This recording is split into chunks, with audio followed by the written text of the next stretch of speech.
네, 오늘 주목할 만한 판결이 여럿 있는데 그중에 하나, 한국절도단이 일본 사찰에서 훔쳐서 국내로 반입한 고려시대 불상이 누구 소유인지를 놓고 7년간 법정 다툼이 이어져 왔습니다. 네, 오늘 불상 소유권은 일본 관음사에 있다는 대법원 최종 판단이 나왔습니다.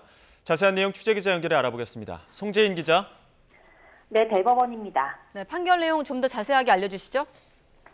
네, 대법원은 오늘 대한불교 조계종 부석사가 국가를 상대로 낸 불상 인도 청구 소송 상고심 선고기일에서 원고 패소로 판결한 원심을 확정했습니다.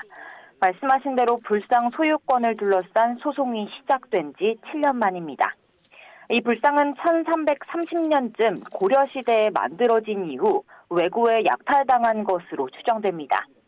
지난 2012년 국내 문화재 절도단이 일본 대마도 관음사에서 보관 중이던 이 불상을 훔쳐 우리나라로 돌아오게 됐습니다.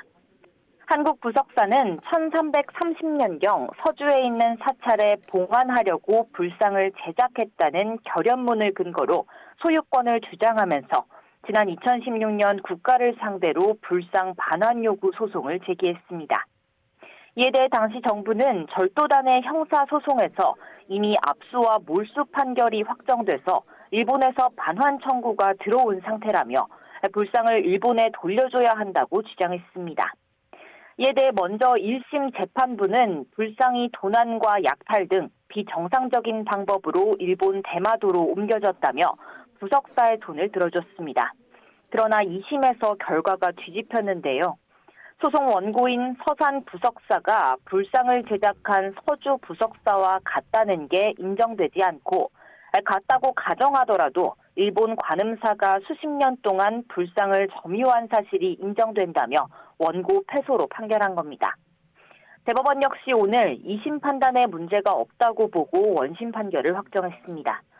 일본 민법에 따라 일본이 20년 이상 불상을 점유해서 소유권이 인정되는 취득시효가 1973년 이미 완성됐고 따라서 한국 부석사는 소유권을 잃었다는 논리입니다. 다만 서주 부석사와 원고 부석사가 같은지 단정할 수는 없다고 한 2심 판단은 잘못됐다며 같은 사찰로 봐야 한다고 설명했습니다. 오늘 선고에 대해 부석사 주지스님은 대법원이 불법 약탈을 합법화해줬다며 강한 유감을 표시했는데요. 직접 들어보시죠. 폐륜적 판결입니다.